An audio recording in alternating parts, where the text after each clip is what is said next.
Hi guys,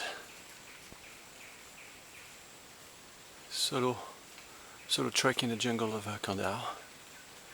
Beautiful place, so wild. You can hear animals everywhere, and they come so close.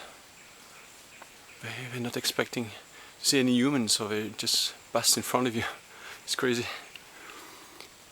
It's a bit steep at the moment. It's going up and down. It's gonna be fine. Just have to be careful where I put my feet and my hands because of the snakes and the spiders, maybe. It's very hot. It's like 90% humidity. Wow. Just like a sauna. So beautiful. You can hear many birds.